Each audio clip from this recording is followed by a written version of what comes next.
Du quoi ne c'est ne du quoi c'est là de wago du quoi c'est là de mia qui mia boy no vide veo et toro la nyo mia to mia no mia fo mia da dom do gbe na mi kudo bubu mi kan di mi le to di be wa se mia mi ko le du quoi ne c'est be do be ono me mi o chan chan nyo et toi no vi nyo no Georgette Fruté la poupière de le tro le gbe to di mi yombe ata Bruno Fidelis me sa kuto mi le da pour poso veve nini ki le digbe romanti digbe o ma be ko heo ko le na ni gbe ya kudo no so digbe o ma be ya sa va wo dume vini ni ruma ko na be certificat de nationalité ade ku rekewe le no nti egbe nyawo keke mi le da blon le egbe be du kwa de sebe dodo be ono me kwa mi le da ho awito carrière campatique minimum ne ma ado wezone amega campatique carrière wezono yo la breno a o meto olela le vieux odon isobedo le ko elia eli oyo no be e carrière campatique kafla mais moi là ba jesu nyele yare ya mega carrière campatique ba et donc bien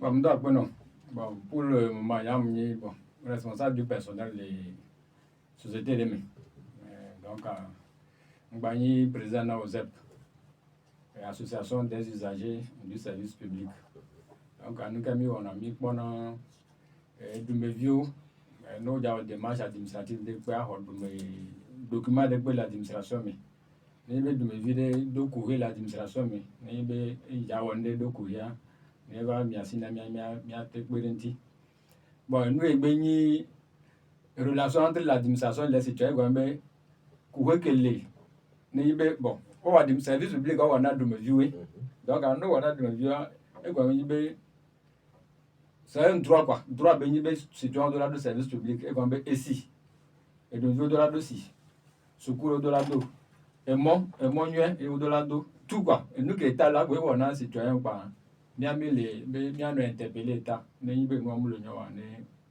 wa no jira no do donc et nous mi wona fifia e OZEP be e ha mi duya e geme mi do ha bon mungla bende ade monam de mando bona to inoto na na FMB to inoto batam do bona milo OZEP on est créé en 2011 donc qui créé 2011 a mis au dos bon doit to fia on son importance dans la société civile be do e gare me chano le wa on la va devono na gare mi va ina kona me vide sinon OZEP a mis depuis 2011 a mis le docu administration mis le période de mejoji mi wonu sugbon que mi mate détailler les fions e fifia re e ni va nyake tonti mi be mi ava ribia o bana be no di ya o lo di be ko mani ma bi o fifi je troro be veve nini kele di be ko ma be wo won ti ne devio bon ni me d'entrée de jeu ni me tout droit bien o bon ngbola ya me be citoyen e do jigbe o ma e gba mi no do jigbe o la yo be dumevia o do la do jigbe o ma le no ju o do jigbe o ma e sigbo onyi amela modo me o npo nya me gboton parce que ngbola ni dumevia ça commence par l'acte de naissance et le point zéro de tous les droits et acte de naissance donc à fin na dumevia au-delà de Djibouma. Ça, au point, les France, jusque dans les années 1850, au-delà de condamnation, la peine de mort civile.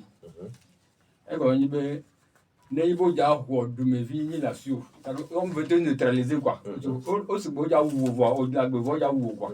On avait peine de mort civile, on veut droit de coup. On m'a dit planning.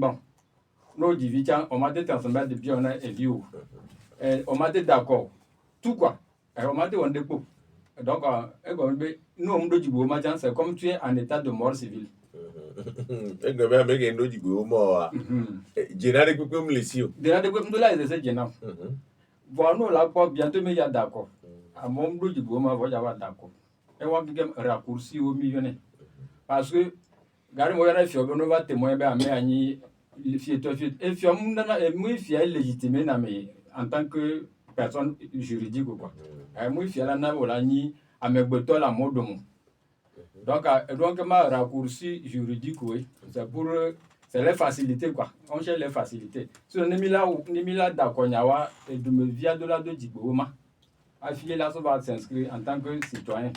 Puis le droit de vote à Afina, ouais, au-delà de Djibouma. Au-delà de Djibouma, c'est les défis au lait à mode de quoi. Les défis au Niamé Beton, au lait société, mais en tant que personne, que droit au lait si. Ewa ameko omu ko jia omu odigbe wo ma na wa ewa ebe jila o nu vikwi No jamero mo Djibouma ne bia be jila to chawo Djibouma eyi de tutuba ko le jiviare o lo Djibouma na bi via gare mamero wana gare mamero mo no na yi be jila de mu gwa ele do veve se na de ko parce que via mi ogla mi jina bi be c'est comme mi be retraite we quoi no na Djibo no ne de vieux mo do Djibouma ma te sukulu de ma te plado ne sukulu cha ma ba do ne mo do Djibouma ma nationalité mo ja do aba kaka be leji edole administration le service demo donc a Djibouma huna mona evi la gbeme na be ne parents de pe divia ne jaga ba Djibouma na vi le ni ebe droit tutugba ebe jena tutugba ni Djibouma fiari le togu bani bandia ne o le da o Djibouma for the kewe no na Djibouma mi o ti bon m'da bonne question pertinente parce que nous il y a administration mais jusqu'à bo ja Djibouma gari mo la so formation na bo fiche de renseignement comme ja de no go menon de temps opo Djibouma re no divia le conjo onana me attestation de naissance gari ma mero so na be attestation de naissance o enyi Djibouma yo va so dans la sunde go me la home et c'est abeno dans les 45 jours que blanc ne voit toi au-delà de l'état civil au-delà de mairie va déclarer vie à Moudiville donc on l'a fait suite de renseignement on l'a rempli fiche yo on l'a déclaré vie donc en nowhere on a non que la va déjà avec Djibouma bon on monte dans les 45 jours voilà gouverneur on le fort clos et gouverneur on va délai comme va délai mais donc on l'oblige à trop so et mobu ni tribunal voilà va jugement civil sur requête tenant le date de naissance nous ouais tiens une obligation be zizi quoi non zizi be au-delà état civil voilà va transcription non moi transcription dans l'année en cours et quand il veut no tasi sigbe pe amo jugement no tasi aka 31 décembre au moment transcription le registre de transcription le état civil et vraiment faut nous dire obado veve de ko c'est comme au jivi on déclarer via une quoi au jugement tant qu'on nous transcrit c'est comme tu n'as rien fait on monde dépôt et ben à moi le jamais tellement na ko hebe nya on be o le so jugement supplétif sur les baja on sur les va on le gbe mo lo nationalité non yemba san o wene egbe ya yemnya no ntum lo parce que o le bia transcription du jugement parce que Djibouma lo boya ça va voilà donc non mi de là dans l'année en cours comme no wa pe amia kaka 31 de dollar il la transcrit no ta so 2026 ya ba egbe be o dagba ça veut dire que tu es encore fort court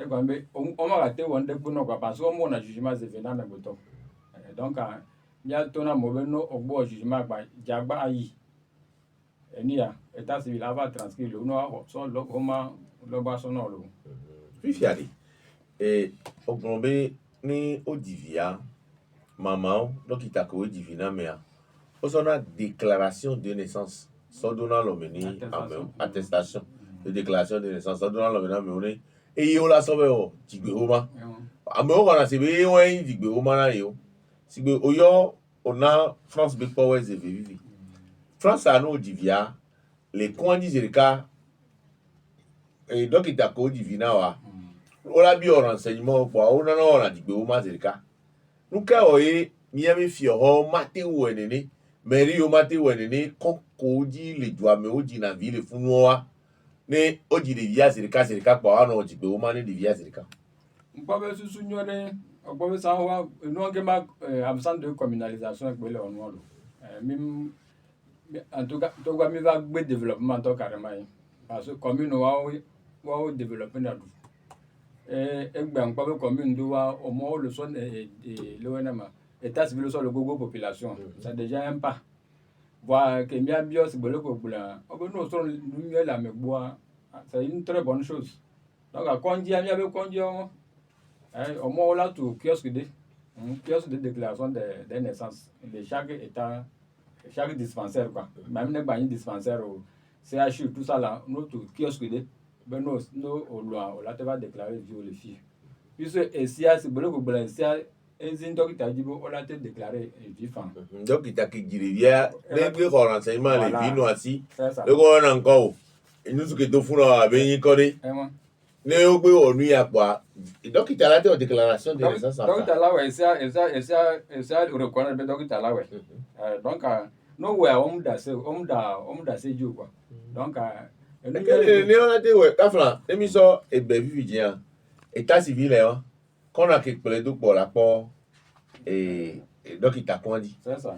nko o ma te no unité de dókítà Kwandi alo ola wo accord de kudo dókítà obe de vidéo ko gbe jile Kwandi quoi même jour là we trop pour là no transférer dossier au soroda mairie ne wa no établi à de naissance d'un devis OK si il y a qui ragbombe à de naissance là no we ma no hoga Sinon à de naissance en tori afiro le hoga afiro le mu le hoga e va fiora gbombo la hoga fiara gboro mu la hoga va no po si a esa bo la hoga article 8 le fia article 8 e bulambe tarification à ministère des finances ou administration territoriale bon e va on tombe fiora tombe o so ke amo bo no we no so ke amo no tro dolisia o se ma bruno no so ke amore esia gbola esia ola tro l'État ne prend pas une décision sans se référer à la loi.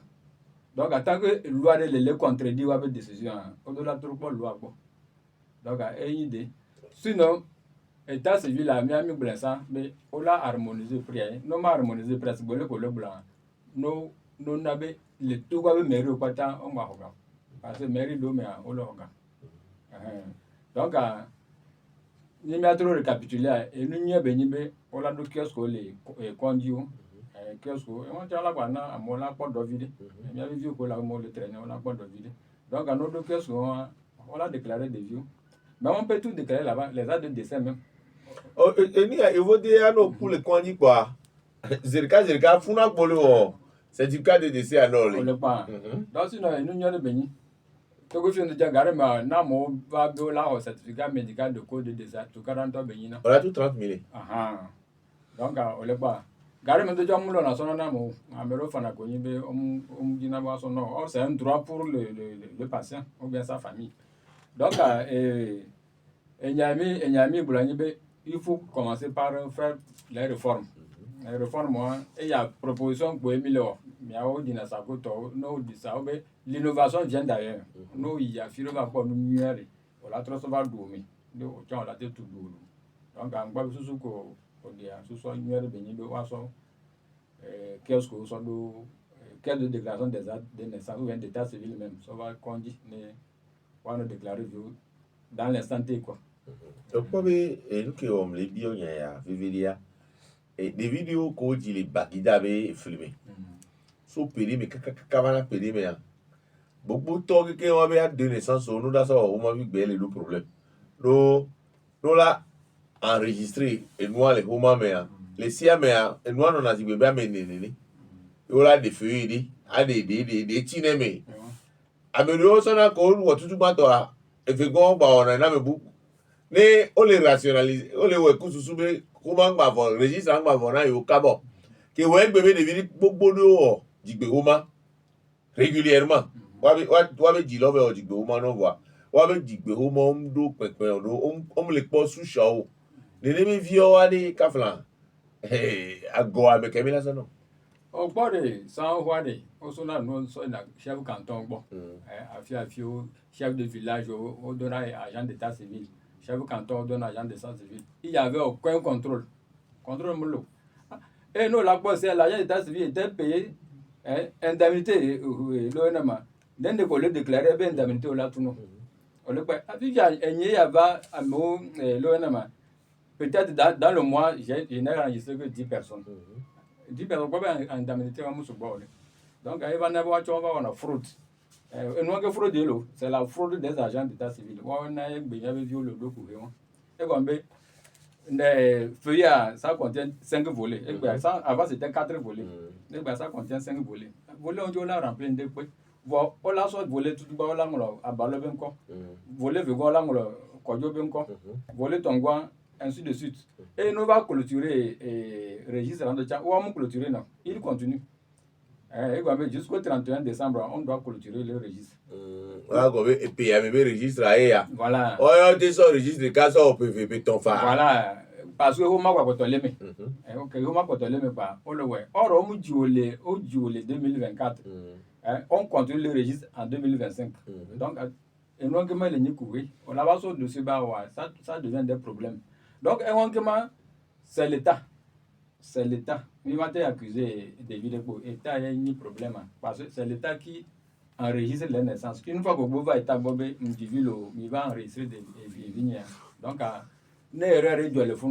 Donc, l'État va courir. Vous voyez, tu vois, la procédure au balai. Et ça crée les dépenses aux familles.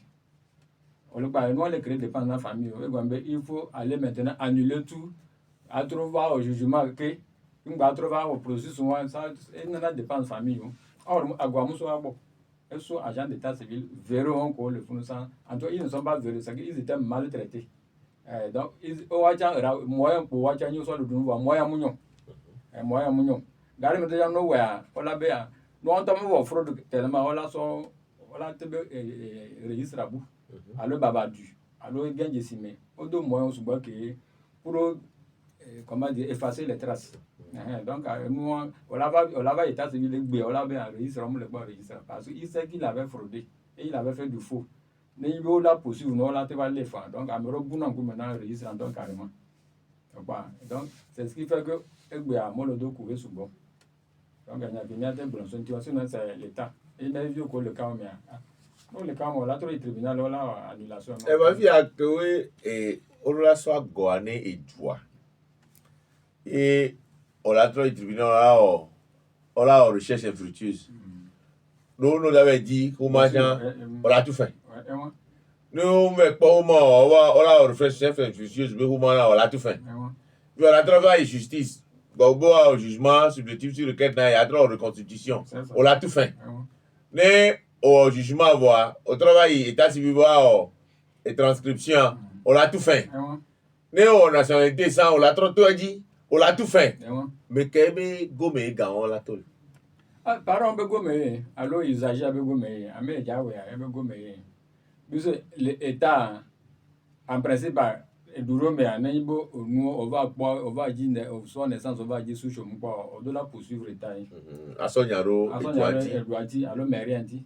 Voilà. Donc au final étant de déjà qu'on va poursuivre à mon le fond. Donc les gens ont peur et tout ça ça engendre des fonds. Nous on va avocat et quelqu'un soit avocat. Nous sommes deux soit zoaliwan on va c'est mieux. Sinon tout ça là c'est ils n'ont que mettre par famille aussi.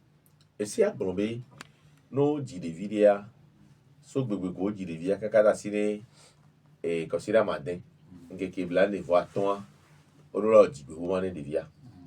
Viviane dit la délé et dit de via que dit gbelate o dit gbegbo mané de via gbelate wo ne son.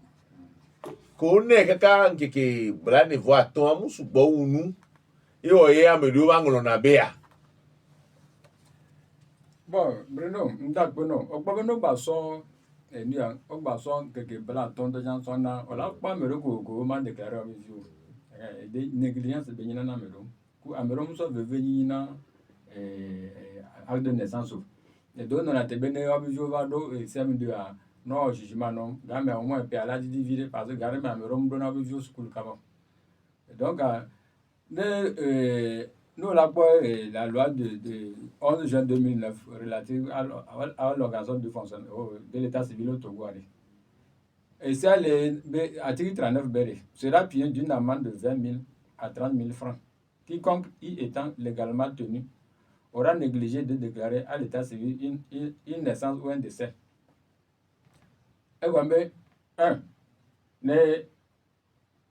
Au-delà va déclarer vieux dans les délais.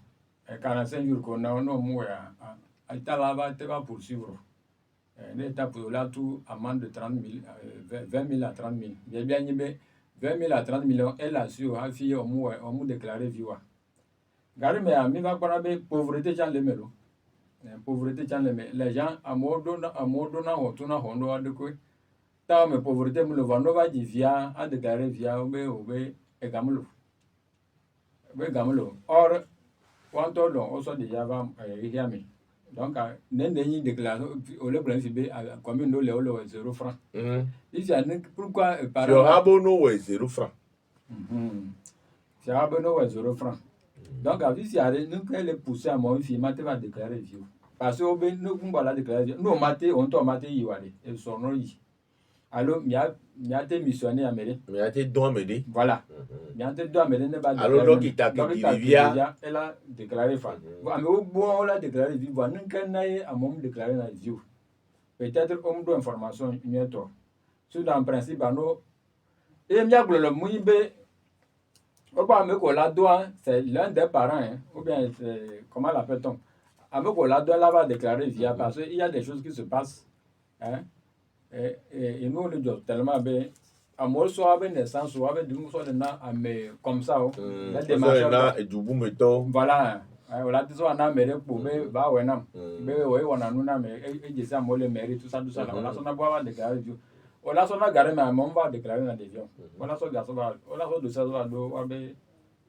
abati gomele aso garçon du no so garçon du o le bi ola bo le we o la après o la va imeria on prend de le funu donc ayni ku na parent parce que on la pas megero o le ka mi qui o la que déclare vie dans les normes va e bo o va l'obliger au jugement là de you donc les parents on nous y va déclarer vie no matter no missionnaire mais les familles ami à le docteur alors ça y femme quand il vient on va déclarer déjà donc il y a bien blanc la fille fiare bien sous suivi et nyemudo dibeomo mba jugement supplétif sur requête fa nyembe enregistré cham et le goa me ade tony foewa bien pour le benade gare mamoro on a foji ava au copie intégrale on a soit français façon bon là va au copie intégrale le tribunal non copie intégrale tiens une fois que il y a le numéro il y a la date là c'est comme tu n'as rien fait quoi on voit dépôt amoro ba trop no yeye o so ben o la de son ça va transcription et ça ne peut pas o quoi il y a ko bien oui radio so de di gare mare il pas so ja reva tout mais dans des via o la so il vaut dire c'est un orphelin même voit et moi le ni courir dans les directions de la nationalité bien ben né quoi parce que c'est le tribunal même qui doit faire la diligence pour que on transcrire dans les registres de fonds. Donc le tribunal a tiens nous de la quoi no beau jugement na mo boré. On passe on a même. Ils n'ont qu'à faire le comment l'appelle-t-on? Nous sommes plia. Nous sommes borderais, wa so y mairie. Wa transcrit au noir qu'un boy ne va trouver tribunal ne va pour la télé famille et votre transcription Hanaga. Ils peuvent au dépôt de la demande exiger cet argent. Nous bien mis 1000 francs. Que le tribunal doit dire quoi où nous c'est le cas. Voilà. M'avait quoi jugement ça dans le maintenant mais transcription. Donc on a été exigé ben nous sommes gars on soit payé 1000 francs nous sommes payés. Après on a soit 1000 francs. On doit agir le tribunal là. Donc on a soit bordereau on a soit non soit état civil là. Nous transcrit voilà tout souvent non bon là il y a mais on soit badjakou loboin soit non wajo. Donc on peut et nous, elle a réglé le problème. Parce qu'on a même déjà la diligence, même de, nous, la loi sur l'état civil, à la diligence du tribunal. Voilà, tu es des femmes. Et moi, tribunal, et moi, le web doit aller béjir l'eau. Et moi, vifiari, n'est tombé au gym le Togo. Alors, le Togo, dit que Roma parmi Togo viewa. Oh, le Togo. no Togo méjì gbé ó má pàmì Togo fi wà ọmọ yín Togo fi òde ẹnu ẹgbẹ àmì púpọ̀ ni ó kó jò lè Togo bàbá yín Togo tó bẹ ó ẹwọn bẹ fi ó school lè fi ó jì ó lè ẹwọn ayọ̀rọ̀ lákọ̀ọ́sẹ̀ tí káàdì nationalité Togo tọ̀ ọ̀rẹ́ tó gẹ̀ ń gbẹ́yìn ọdẹ ẹ̀yìn ni ọ̀pọ̀dẹ̀ manque d'information yẹn manque d'information mo yẹ bọ́nà ọ̀rọ̀ tó gẹ̀ ń gbẹ́yìn ọdẹ ò jẹ́sí Togo bá tẹ̀pẹ́tẹ̀pẹ́ ó parí n'o jò lè ònyì káfíńà nigérien ó bá jò lè fi tó bí fẹ́ 30 ans tant que mo tó mọ nyà zun Togolais wa o ma te revendiquer bo nyi Togo to okpa donc gare me cha bon mia blon côté à chan le Breno sur les actes les Togolais qui sont nés à l'étranger sous la loi de l'étranger là c'est bon onyi Togo to jo le Ghana be registre mo déclaré au lit on a transcription état civil étranger voilà et me atona mo quoi ne mi son naissance on ba gbore mi gba so be mi gba le be mi do a de naissance mi so yi état civil étranger wa transcription na mi wa so lo bo na mi ga me mi régulariser mi avec situation donc question ko bia be wa o jamo tout ça là c'est o le ji Togo to chan le Ghana o le jo le Côte d'Ivoire Burkina un peu partout wa o ma te gbe boro yin fun to ngbola be ne fun be du ajo fi no wa on a te bien naturalisation fa yo ola non nationalité donc mon argument wa lo ame o tramo alo amo le bien information ame amo le non information nyoro ewa ne tobe oji ameli le Togo be jigbe o ma muni be ene mon popo be erola do Togo be nationalité oro jamais ngba la do procédure o le que o be Togolais un enfant né de parents étrangers au Togo de parents étrangers procédure change ko la possession d'état wala woni elle a fourni toi avec naissance elle n'a avec naissance un toi avec naissance elle a un certificat de résidence elle a enquête sociale né donc elle a va au tribunal là bien jugement de possession d'état donc elle a ça va au tribunal elle a soumettre une demande mais va le tribunal on a demandé au ministre de la justice bon gare mais jugement de possession d'état c'est le tribunal qui prend ça le tribunal le prend mais ils disent que au Brambo là soyez voilà soit ministère de la justice ne be ina bola do voilà soit ministère de la justice et la vérifie bola trop ça va ne c'est agula ewa ame gbogbo o le mi ami do ame ke o le do digbo ma be ko we ne fi ano sin do igbe a no sin européen gbo we over au jugement sur lequel on la be o digbo ma ne la si o san alo ne o la be vers honovi o to le va no gbe honovi o to le va pe won o fo lọ́jọ́ o le nke o yo ni no vi wa yo won no o ni fofo wa yo won no e ma e wa ho rele bo we me do chole a o la be yo le ji yo mu le pe alo ke o ji yo wa yo ve le yo ta si gbo kwa ke o da ba idodo kwa o we na yo le school alo yo ta si tro obu na yo o di pe na yo bon que ça me tombe bien moi o gbode amoko gbara mo npa be naissance wa le on a trop y a fi o déclarer le sang a fi o diowa on va recherche tammi on a te quoi le souche ame no enfant o souche o duplicata aso wa be nu la o gare ma mero cha ona male onya bo le jinde ke o be pia mu no mo ke o la te nu la souvasio donc ils sont obligés de mentir o la be bon be ko jiwa o mu do o mo naissance na o okpa fune gare no le ye ko va le ko gbe on va donner problème surtout passeport be côté a on va donner problème le funu gare me nyate pe famille do me a me do wona naissance na wa be viu a fi a me do mo wona naissance na be viu voine jugement ya mi ana raison a me tutu ban to ke be o mo naissance na wa ne jugement mais ne bo acte de naissance non nos vieux que pour l'autre c'est le cas peut-être à 30 ans nos vieux à 25 ans n'est pas à de naissance légale né bon on a funa ma go point d'interrogation le funa il y a un peu il y a un guisu rush là-bas parce que une fois que bo on ya pa au dollar toi aussi automatiquement tu dois l'avoir garde mes parents do mu wona garde parents c'est sous la contrainte et gombe à ta vie va be bon est-ce que mais tout va déclarer né ebe a de ya le ko lata si o ma déclaration de naissance na e viwa ba me mi so ka mi ava déclarer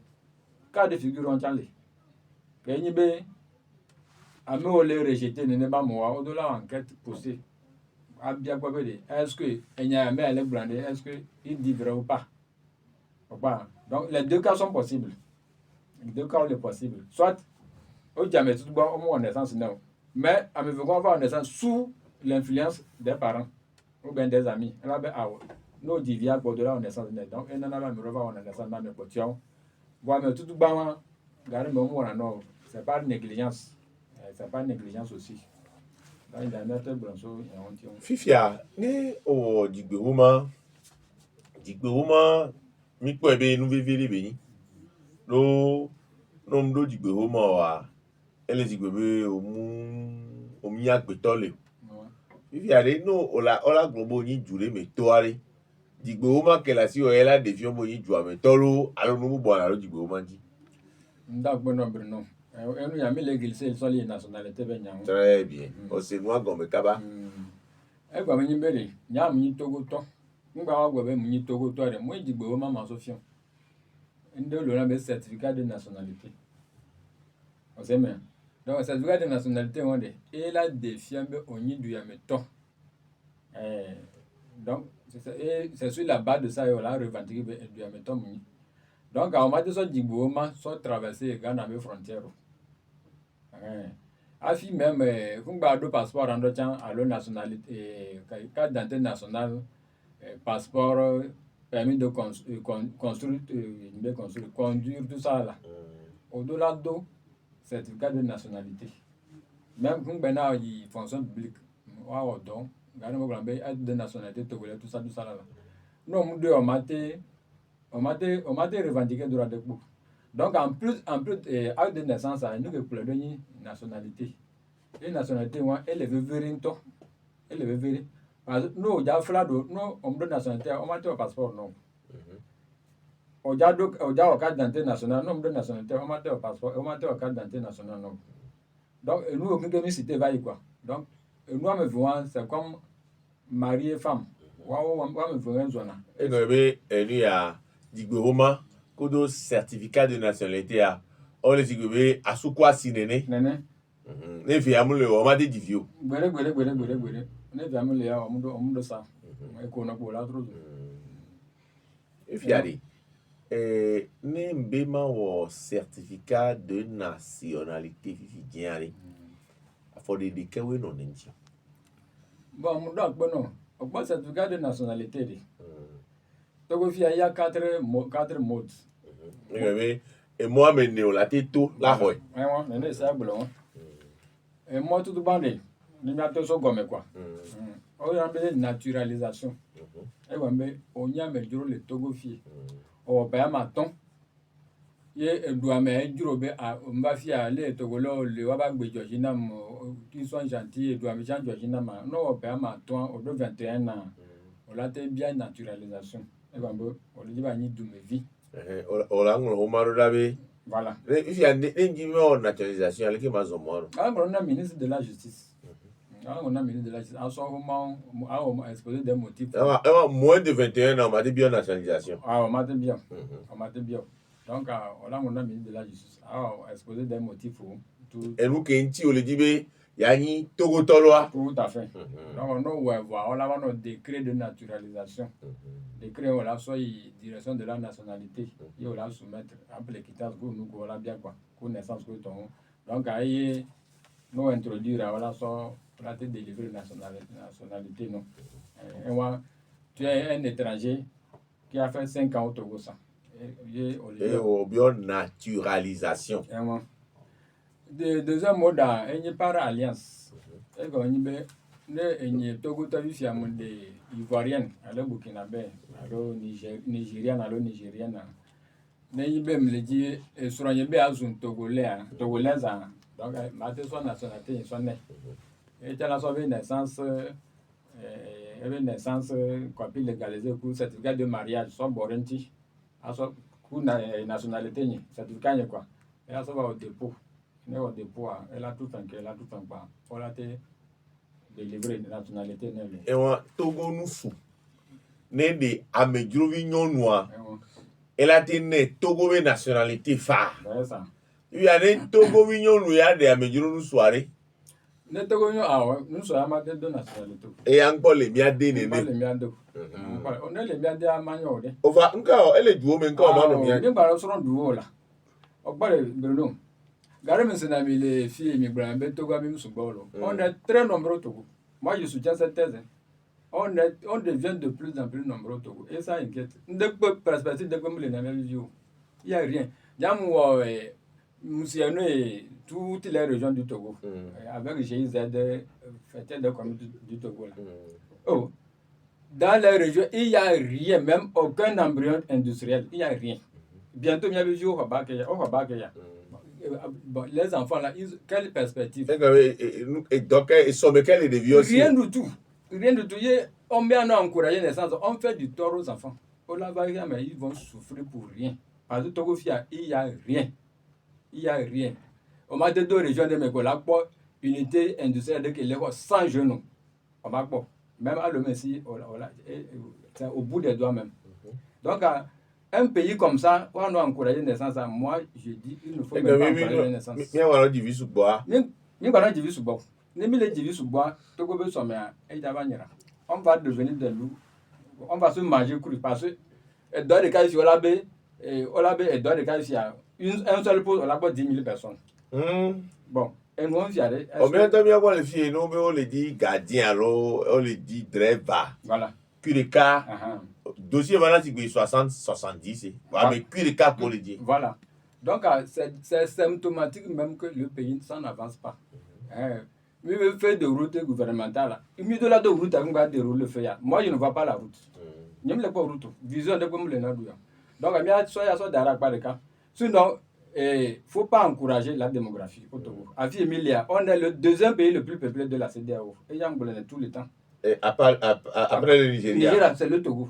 Donc on ne doit pas encourager trop de naissances. Ça crée des problèmes à la jeunesse pour rien. Pour rien. Donc nous, la France, nous il y a un monsieur Jean-Paul Brigueli. Eh bien, l'école française, la fabrique du crétin. Eh bien, France, ils cherchent même à reformer leur système éducatif. Pour le Japon, les Singapour, les Djomé, on parle qu'il y a un système éducatif. On trouve trop. Assez lent. Parce que le système éducatif français forme des chômeurs. On a une formation, on les dames Dieu quoi. Or, nous, on les suit. Et notre formation est en dessin. Donc, en tout cas, moi, je m'inquiète trop en tant que parent. Je m'inquiète beaucoup. Les volets, il y a des vieux, mais sont mentis. Totalement même. Totalement même. Donc, Togo Nyonouya, Madin de nous soubou. Nos débats là, la démocratie commence.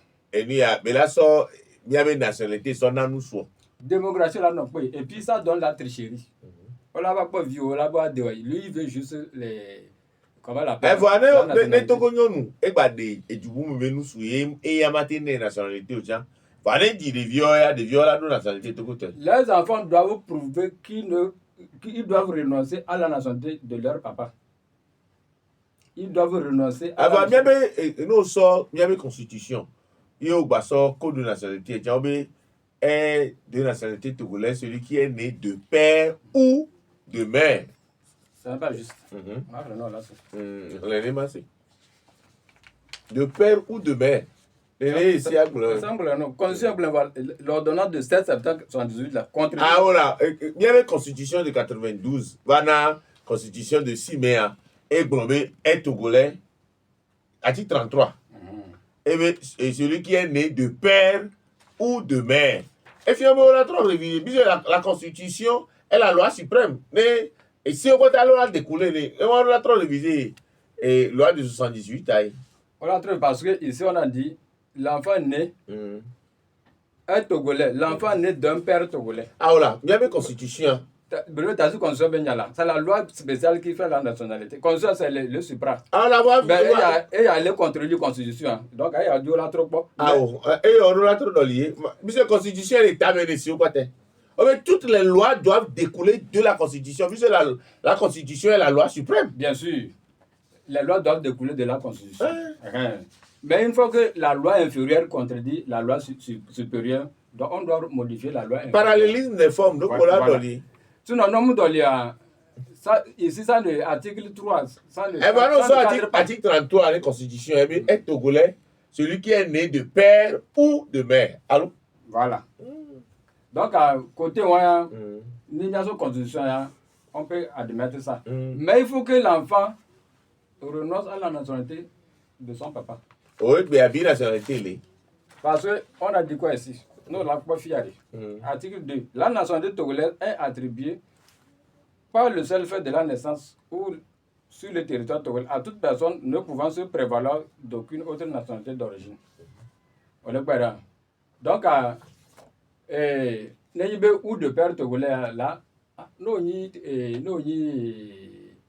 si, comment l'appelle-t-on? Si tu es étranger, tu épouses une togolaise, l'enfant est togolais en vertu de la nationalité de sa maman. Mais il faut que la maman ait la nationalité au préalable. Tant qu'il y a une norme de nationalité, on devient maté de nationalité. Et on fait via naturalisation, alliance et Tongore.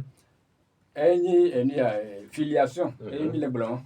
Mais et to kudo no, et to lo, allo no lo, allo to kudo no, ni togo toi. Voilà. Ça c'est pas filiation. Donc soit c'est ta maman, soit c'est ton papa. Ne to mundo nationalité, elle a un certificat d'origine. Certificat d'origine, ils sont moi enquête virée, ils prévoient tout mais le grand l'homme fille. Préfecture me fait pas que le grand l'homme. Golf kudo à quoi il veut. Les gens m'ont préfecture à bien quoi, il me le mais golf kudo à quoi il veut. Elle a préfecture de où là? J'ai fait l'usager innocent. Moi, c'est bien, les gens ont un certificat d'origine. Pour voir comment ça fonctionne. Quoi. Il y a deux bossons et fils de renseignement. C'est fini, il faut aller.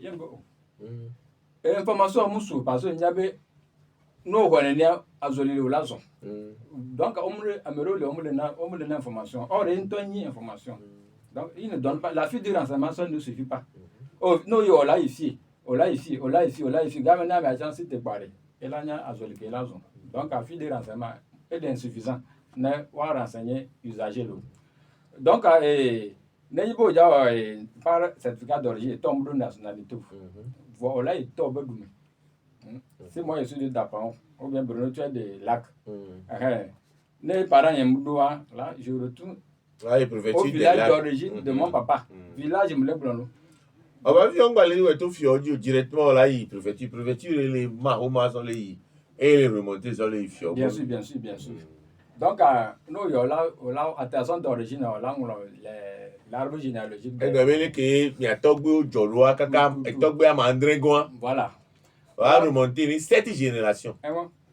On a regardé même suivre une émission de surtout les émissions chrétiennes là. Amérique avait bien Togbe Abraham.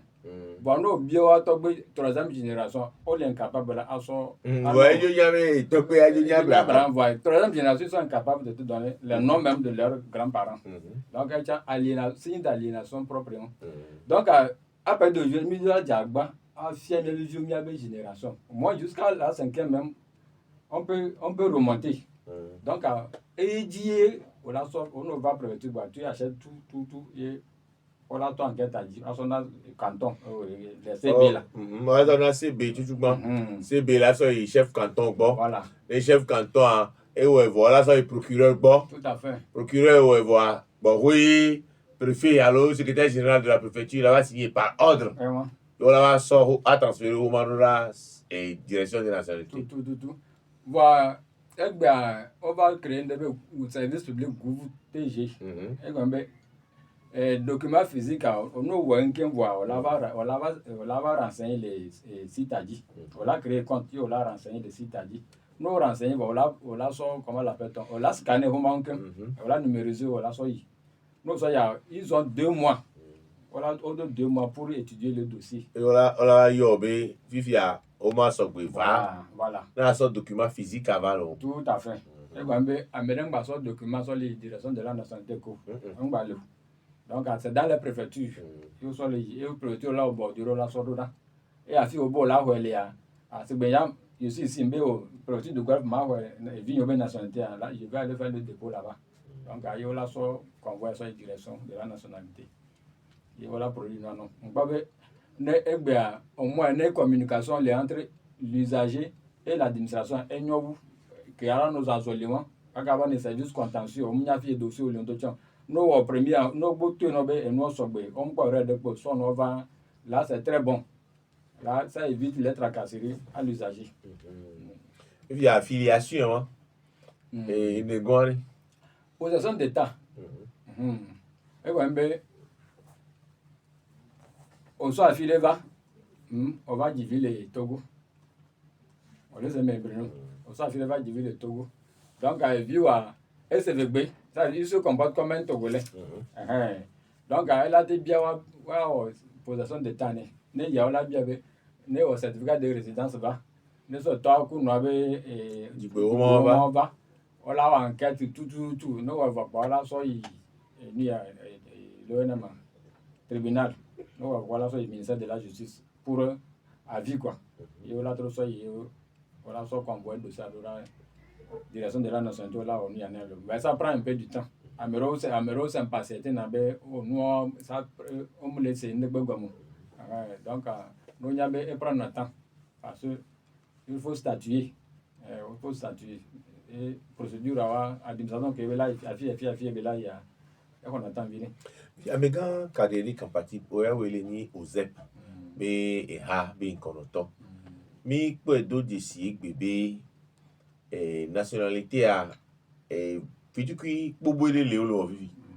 Sans Bajarele, Yoona. Fifia, Fidukui Boboile, Dome, Jiso Baja. Amedolo Baja, ou notre sort, Fidukui Boboya, Echale Nina. Amero do Baja, Bois of Fidukui Bobo et les Zunya. Bon, les gars, Zunya, ne gagne les Zunya. Parce que Amero, les usagers, les hommes tournent à des poros. Par le coup, on sent peut-être c'était pas des moyens frauduleux. On va non les monio et toi Dieu. Il faut que l'administration de la vérifier. Et de la check nous pas dire nous sur le est-ce que c'est normal. Donc et ça élément. Parce que nous pouvons nous to ça on va ba wa gba yin pa be ola on no mais no we ça veut dire que administration do motif de administration m'a été rejeté dossier sans motif. Donc on a eu beaucoup de explications de concernant dessus wa. Si tu ne te reproches rien on l'a jagba on l'a dit pièce on l'a pas complété. Donc il y a encore un problème de comme le fond. Voir vite que baya toi un gba le préfecture mais duplicateur blâmer le. Donc il y a il y a des médias alors ça donne l'argent mais des médias nous là quoi ça on va venir nous que nous on a 500 francs de légalisation nous là parcours que Isaïe on a déjà 1000 francs même ça et gare mais on a 1000 francs onya ini goyi soirée améré so humari banam nationalité vite que mi lo viol on le duplicateur dit on photocopier et légaliser ne oya be ni so consider de mi to mi nya ne mi divi dia ma so moi so fion la pi bureau dit c'est ça oya bo da légalisation le commissariat on photocopie commissariat ton légaliser certificat qu'on le duplicateur dit on légaliser tout un blodia indi ma yo commissariat va pour dire le bon review commissariat on dit tamyo amewa bon ma gbebena ils ont un manque de vigilance alors ameyo ko wa so dari bureau mais gare mais amero ameyo we ho ameyo munya do information de poste sinon avec les commissariats que les occuper dans les cas d'antenne ameko ho be prêter serment munya be certificat de nationalité pour boya duplicateur on légaliser no e légaliser ame mérité be plaza Bruno où est les juger né pour toi tout le monde doit connaître comme toi amero les gare mais on munya et que honnoa ora bon on le dit ko honnoa de commissaire de signer commissaire de signer donc ils ont fait une erreur et avec là trop so il faut nous non on m'a dit que on ne fait pas la légalisation du et bien on a trop so commissariat tout oh il faut carrière non on m'a so ganon On m'a sorti Ghana. Il faut aller pour que demain se corrige. Perte de temps et d'énergie. Ah ouais, ils sont là, bah ouais, par nos usagers, au voyeur, il faut faire pour éviter ça aux autres usagers. Parce que agent qui est au noir, il a fait peut-être par omission ou bien par méconnaissance. Les deux. Mais là, il doit, on ça lui doit. Fifiari et Amigan carrière. Mi peut être décidé, non, non, du gouvernement, on doit avoir une nationalité. Il y avait nationalité, à la maison, il déposé Gbea. Au bon, on trouve à me voir. Il y a non déposé nationalité, les deux douanois et wetiri ne bela o alo nkeke ne bela o ne tombé au déposé nationalité ane wate wena o nkeke ne alo wetiri ne bela o. Bruno munda kono question non ko bien. Okpare obe des certificats de nationalité chapitre 5 ordonnant du 16 septembre 1978. Okpa nous là pour article 71 allez. Article 71 béré. La monnaie c'est l'eau. Non, article 72 plutôt. Le ministre de la Justice peut refuser de délivrer le certificat de nationalité. Le silence qu'il garde pendant un délai de 2 mois à dater de la demande équivaut à un refus. Il n'y a pas de disposition. Nous, là, nous, depuis 2 mois, on a la nationalité. 2 mois, il y a la nationalité. Vous voyez, il y a une démographie. Et les mille sous-Badois. Ça, il ne voyait pas loin. Ça a mis sous-Badois. Nous déposé 2 mois pour la TVA. Et il y a 1000 sous-Badois. Nous, il c'est des milliers de dossiers. Donc, ils doivent revoir même le délai là. Disposition de la parce que la loi même, l'ordonnance, ça va revoir même. On doit trop réactualiser. Donc, à 2 mois, mais moi, le sous-Badois, et là, on va aller fixer le délai. On va aller fixer des délais parce qu'ils ont tellement de dossiers à traiter. Voilà. On dit l'administration doit fixer un délai et le respecter. L'émission, si bébé, France Fidjien, certificat de nationalité, où on est les préfectures, préfet signé. Mouni Godo a ministre de la justice est signé. Tout comme ministre de la justice, les Ouadbo. N'ka oye, qui est obimi, qu'on a pu nous beaucoup de France, bon. Il y a Kenyi Nyoya, et près de 40 préfectures. On a des d'autres service de nationalité à l'eau préfecture au Pata. Nous avons mérité et certificat de nationalité Gbea. N'engila do le dapangola va au aérola to préfecture. Et Mandouri au Fika et au rola to préfecture. Alors au rola di diva lomé. Bon ouais là ouais. Nous avons matin déconcentré. Nenebe et doigt à déléguer Nenebe et signature à des préfets. Donc, Bruno, il y a pas d'administration qui est sérieuse. Et il y a état le fond. Parce que la corruption avant il y a trop de fraude aussi. Et il y a état centralisé. Mais, nous devons garder, mais sans voir au pas nous déjà duplicateur, on l'oblige à la direction de la nationalité. Et bien, on ne peut pas décongestionner non soit les préfectures. Donc, on va espérer. Mais, nous devons service public républicain. Et moins corrompu. Il a pas de confiance dans l'agent au niveau quand on va délégué à une mission de nos quoi. Si nous bien état, bien mis les poser question les filles, nous bien état, on a nos raisons. Pourquoi l'État ne décongestionne pas ou bien ne délègue pas ces pouvoirs-là au préfet? La préfecture, ça relève d'un autre ministère. Or, à moi, délivrer dans la nationalité, c'est le ministre de la Justice. Le préfet dépend des ministres de l'administration territoriale. Voilà. Donc, sur le plan même de la gouvernance, on m'a dit, au moins, on a son pouvoir, on a président de tribunaux. On a président de tribunaux qui a délivré un citoyen enfant. Parce que nous avons juge et les juges, bon, quel que soit ce qu'on dit, ils sont là pour faire respecter un peu la loi. Les juges de le un temps, les jours que Marto là, j'étais à Mignaba. Un temps là, n'y a le. Monsieur Kadiri et Georgina Mbeo le kansi wanami kwa ni la nywa mia mitavire ni mitavire vokwa mila ipote adilo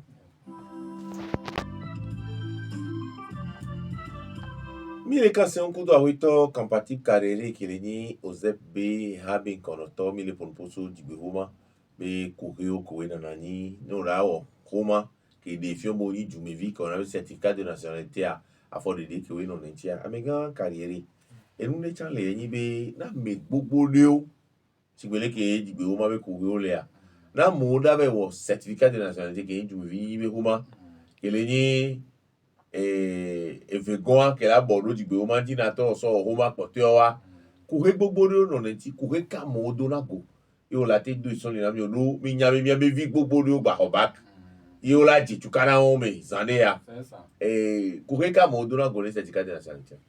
Bon, à finir pour la nationalité baignade, là pour la naissance baignade. Parce que vous n'avez pas autant à dire, et n'est pas autant le fond, elle va affecter la nationalité à tiens.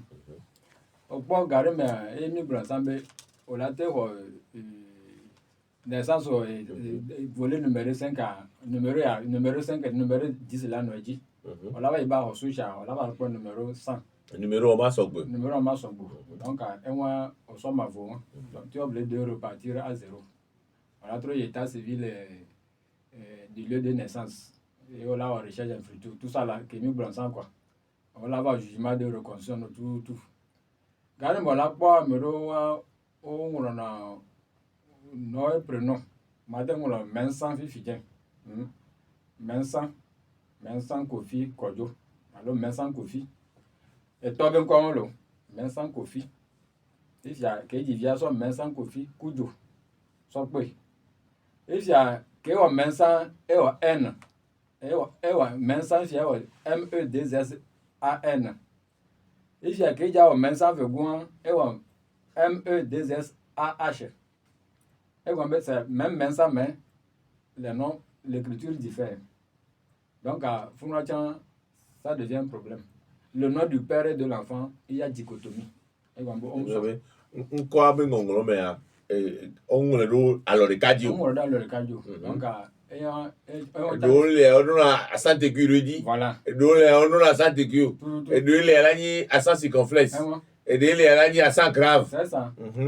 Donc ça devient un problème. Et on n'a pas eu fijan et Amero et mille blancs les filles Togo Bakparo on a pronom souvent au surchargé na naissance de yobe naissance dasiko la do de viabe mama men kone la do nko ko jinia na janvier o na isi opo ebe nu janjina wa do chame kone de via aba do kotani ko aba do asangbe ko aba do nyanyi ko et via Bruno Mabiolo on to le fie nko ke amonya no souvent Bruno Fidelisi. Bruno Nya. Fidelisi à Muntuna. Et quand nous surchargés déjà de naissance. Eh bien, il y a un coach, Bruno Fidelisi a un légume. Comme là, Bruno Fidelisi, il y en a pas. Là, moi, j'ai eu Bruno Boyono. Ça veut dire que nous tenons encore souvent. Nous n'avons encore souvent. De carré que là-bas, tout le monde. Qui est là, il y a encore prénom. Et que toi, pour bien, nous ça. Et vous? Ah, et tout quoi, tu as les digons. Non, tout ça ne vaut rien. Ça ne sert à rien. Et quand nous avons vu une quoi, on tenait un ou deux prénoms femmes. Mais on est bang. Madame a hobé gamin, nous n'est pas elle a beau mangle. Elle avait raison. Eh bien, ne vient d'avoir de tout poids. Là-bas, on les caca, là-bas, gamin, là-bas, on y quoi, là-bas, toi, voilà. Donc, nous, on a l'angle, on y quoi, d'identité, voilà. On va abrévier, Dieu. On n'a pas besoin de la rectification de naissance. Parce qu'on dit, ils vont coller la naissance aujourd'hui. C'est bien, je suis venu en carrière, je ne doute pas. Bon, je ne doute pas, mon fils, je l'ai dit, Edouard Sokwe. Il y a Edouard, mon fils, je vais souffrir, je vais aller maintenant au tribunal. Je vais bien rectification. Je vais travailler une nationalité. En même temps que les créateurs de connaître, ma nationalité, Edouard, tu vois comment Edouard a me créé des problèmes. Donc, je dois. Alors, les gars, quand tu dis que vous manquez pour là, oui. Améro,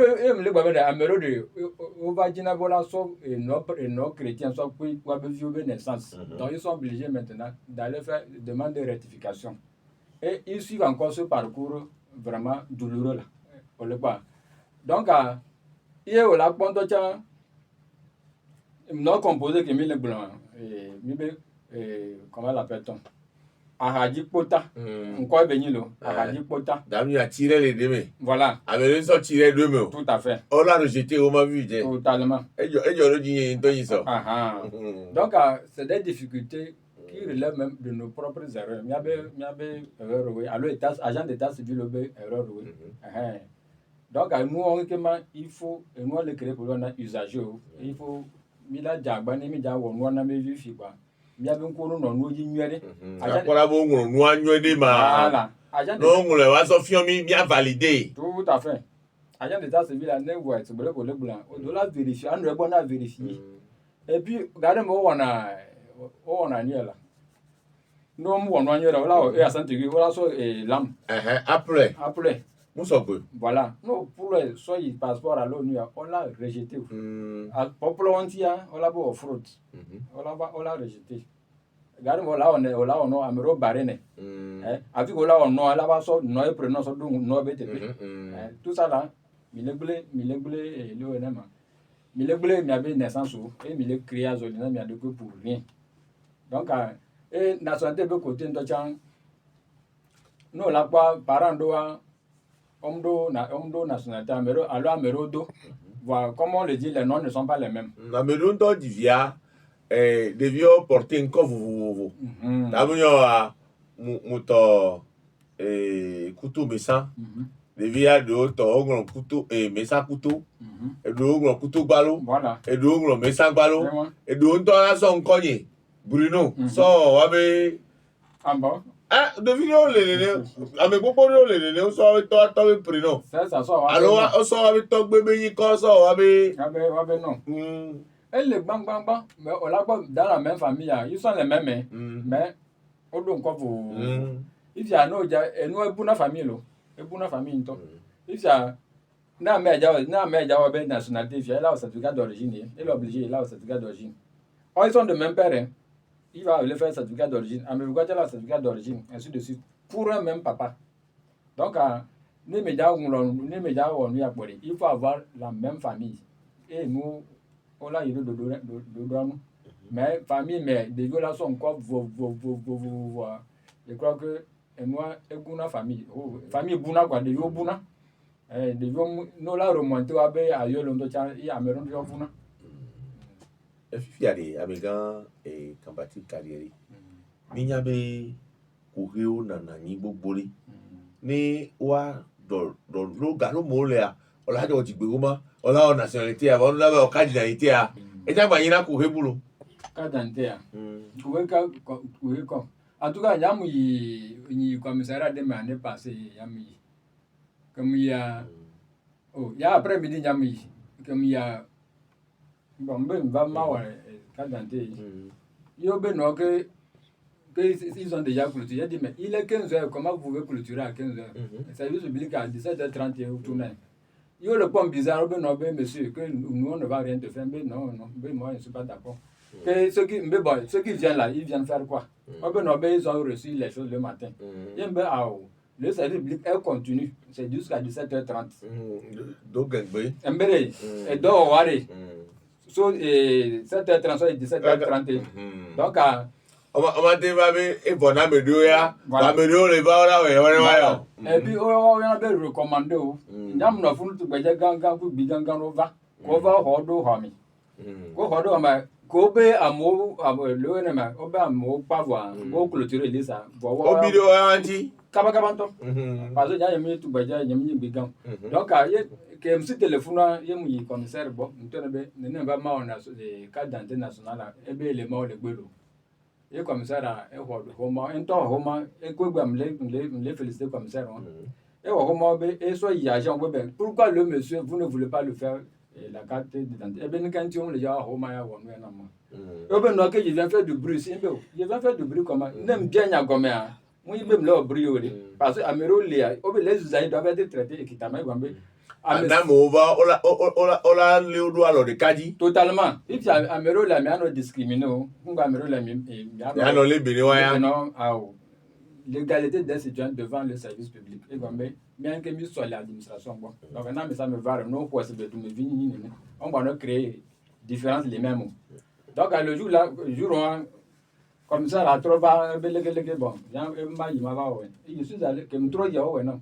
Quoi, avant tout ça, et moi, on a pendant une semaine, je sais pas, hein. Moi, le lendemain, ils m'ont appelé, ils me trouvent on va dire à des fous. autre le lendemain, va au cadre d'antenne. Et non, Gardez mes usagers, autant de nos courageux. Non, il paraît. Tant que le service allait fonctionner, m'y revendiquer, mais avait droit.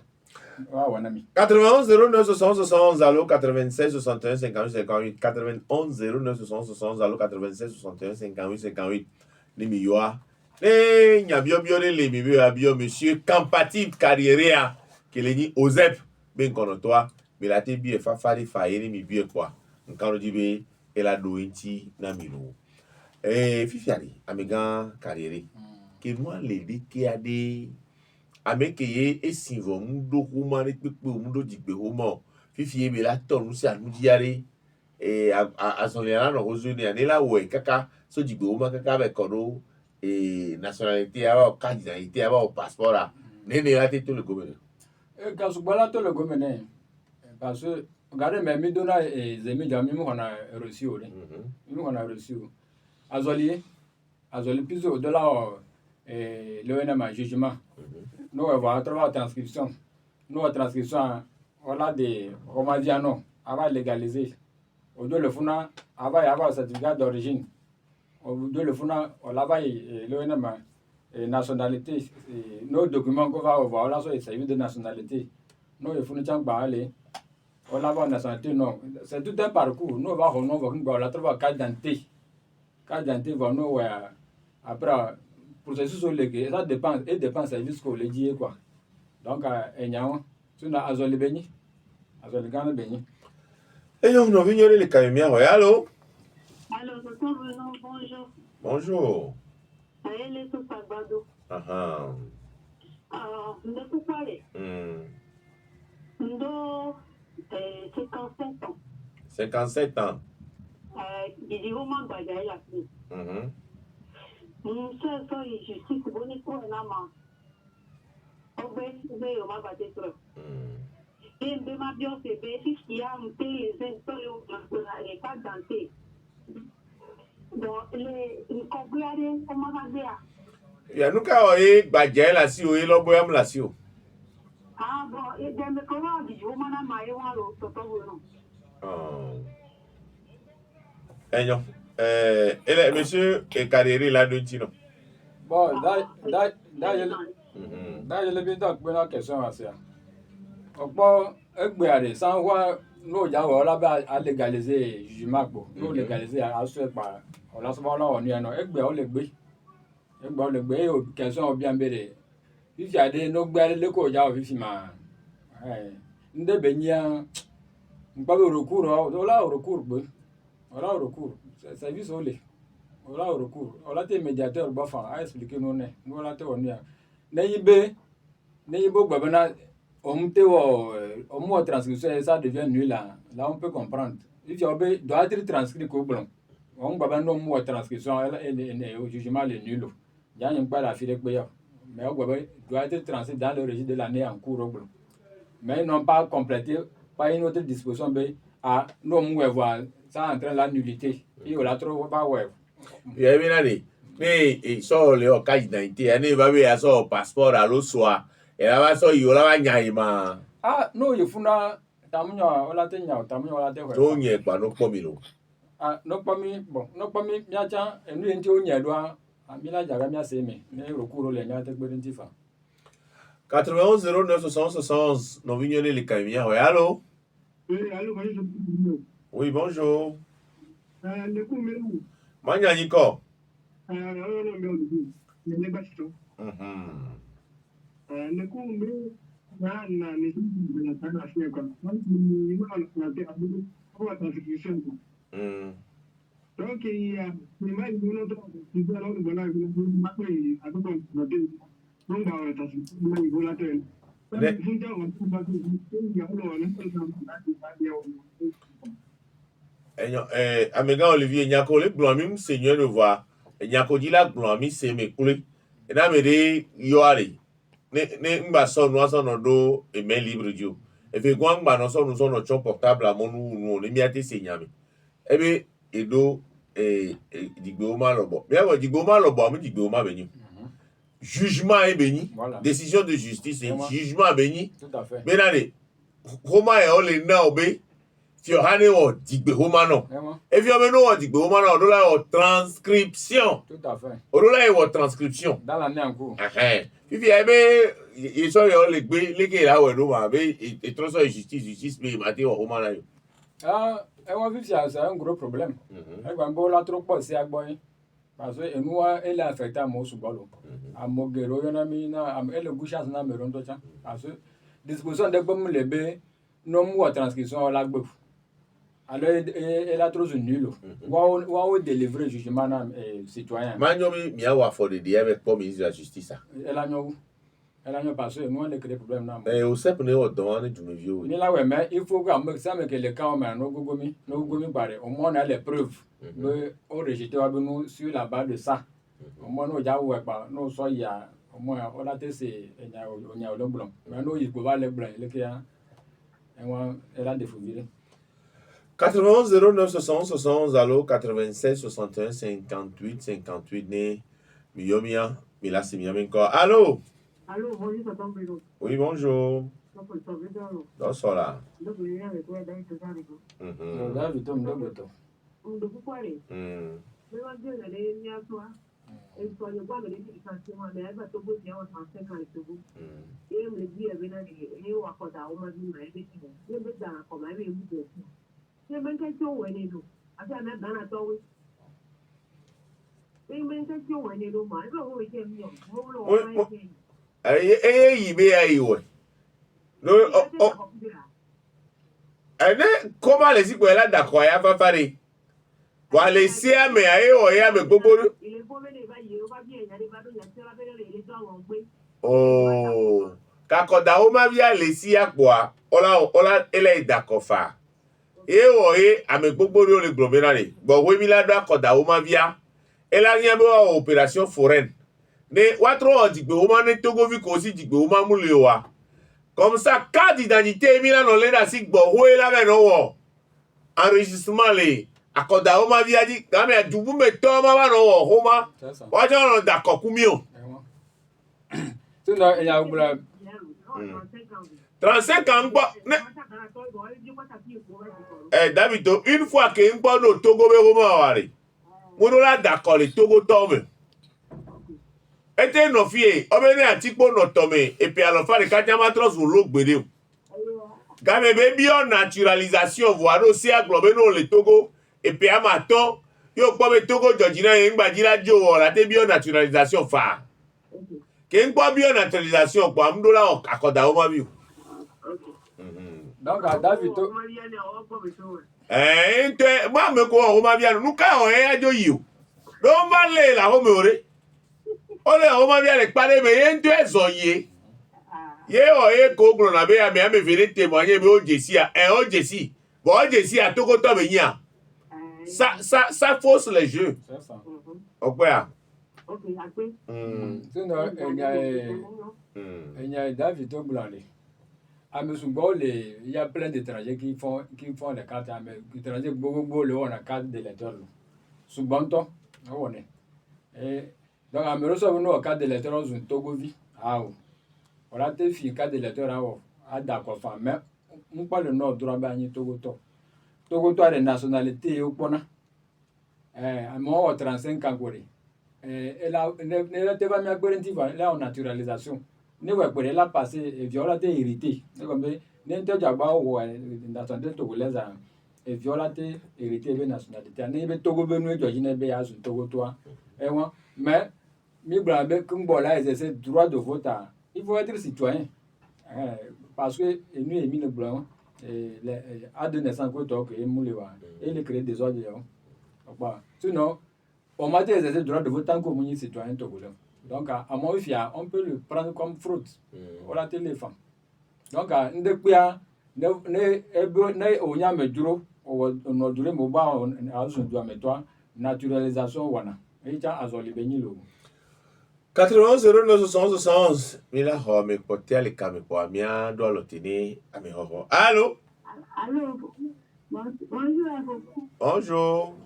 Vous écoutez mon vraiment bien venade. Encore né? Merci broni benetone odofun benae naissance bebe atra ofie ade ola gbema. Dada nyo mari encore na ma. Ah o ngadijo ama sokohe. Vivia onyi bene to. Togo to onyi oji ole bene alo onyi bene to. Etagbe yenye togo to eno yebe to. Enya kele ya onyi onto onyi bene to alo. Bon, ama onto onyi bene to a. O ma te be so apo digbe o ma bene to wa be no tro wa transcrire na e ani togo to. Fraude ye beni, yemion. Bon, on pourrait Togo Toro les je ne sais pas pourquoi ils se cachent. Mais attends, d'ailleurs, souvent, on va bon Beneto, mais ils sont de Togolais. Nos biolabé, nos biens fialabé pour le Asramaton, pourquoi les gens se cachent? Nous, on y du amétoré, babé du amétor, on y. Parce que Amegero, au Dina, sobriquet de son amour, le Togo fait pas, amour, et wabe vraie origine, quoi. Et nous, on y Togo, on y Adja. Adja, on sait d'où ils viennent. On les yotome, on les moitiame, on les attaquame. Babo, on y fieton. Donc, on y fieton. Comment l'appelle? On a santé togolais. Voilà, on y bere toya. Tu vas avoir transcription. Une quintième transcription à dire. Et à Mounion. Il y a Benoît Reva Boy les hommes. Et même cas, et avant ce Benin, ça va aux transcriptions de l'Uniabet et registre des étrangers, état civil étranger, quoi. Et va, il passe par Rogne. Mon frère, tu n'es pas togolais.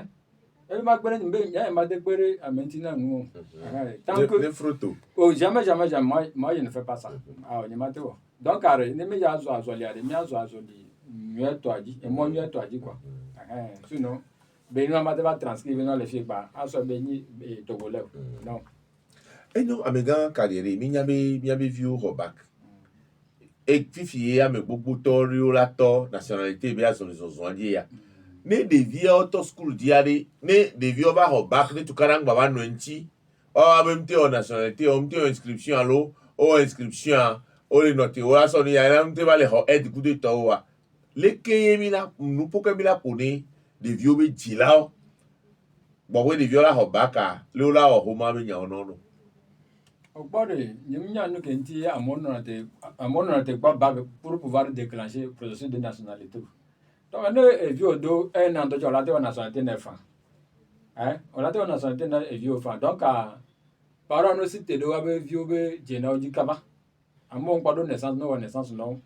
À mon pas de nationalité, nous pour le Kaba, nationalité non, on est estomac des jours, ou à 29 à vous. Parce que et nous, des gens les bénéficier de l'université, nous devions une nationalité, on m'a bénéficié. Donc, nous, on a nos parents, bon, nous, on a nos parents, on ni jeunes. Parents, on doit dire moyen de pouvoir.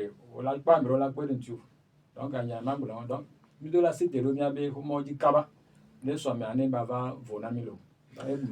Et Amégan carrière, et Dilao, Koumdo, Human.